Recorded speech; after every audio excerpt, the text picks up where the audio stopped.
दोस्तों नमस्कार। एसडीएम को थप्पड़ मारने और समझौता हिंसा मामले में पिछले 4 महीने से ज्यादा समय से नरेश मीणा जेल की सलाखों के पीछे हैं। नरेश मीणा की रिहाई का लगातार इंतजार हो रहा है। कई बार कोर्ट में सुनवाई हुई लेकिन नरेश मीणा की जमानत पर फैसला नहीं हो सका।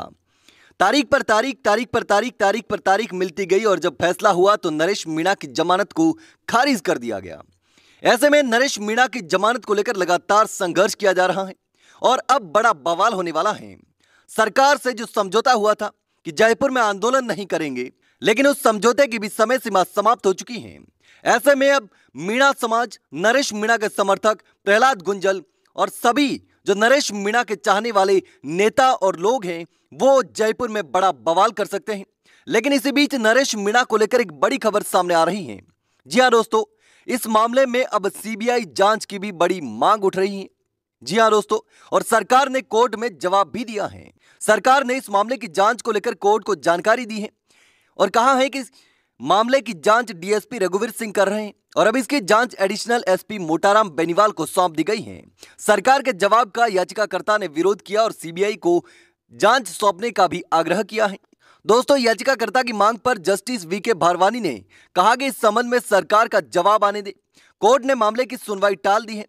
प्रार्थियों ने अधिवक्ता राजेश गोस्वामी और मुकेश मीणा के जरिए दायर याचिका में मामले की जांच हाईकोर्ट की मॉनिटरिंग और सीबीआई से करवाने का आग्रह किया है।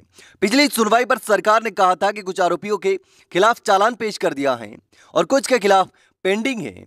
दोस्तों, आपको बता दें कि 13 नवंबर 2024 को देवली उनियारा विधानसभा सीट पर उपचुनाव के मतदान के दौरान समरौता गांव के लोगों ने वोटिंग का बहिष्कार किया था और निर्दलीय प्रत्याशी नरेश मीणा के साथ ग्रामीण धरने पर बैठे थे और इस दौरान नरेश मीणा ने एसडीएम अमित चौधरी को थप्पड़ जड़ दिया था। अमित चौधरी पर आरोप था कि उसने फर्जी वोटिंग करवाई थी। ग्रामीणों के बहिष्कार के बाद 3 लोगों को पकड़कर जबरदस्ती वोटिंग करवा दी। उसके बाद नरेश मीणा भड़क गए और एसडीएम को थप्पड़ जड़ दिया और उसको लेकर के जबरदस्त बवाल हुआ।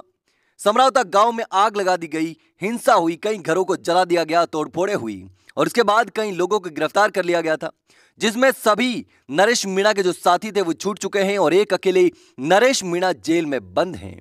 लेकिन अब नरेश मीणा की रिहाई को लेकर लगातार संघर्ष जारी है।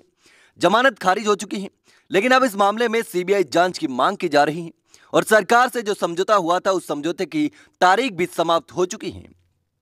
तो दोस्तों, अब इस मामले पर आपकी क्या राय है, कमेंट करके मुझे जरूर बताना। क्या नरेश मीणा की गलती है, नरेश मीणा को फंसाया जा रहा है, जानबूझकर नरेश मीणा को जेल में रखने की साजिश की जा रही है, या कोई और मामला है? दोस्तों, मुझे कमेंट करके जरूर बताना।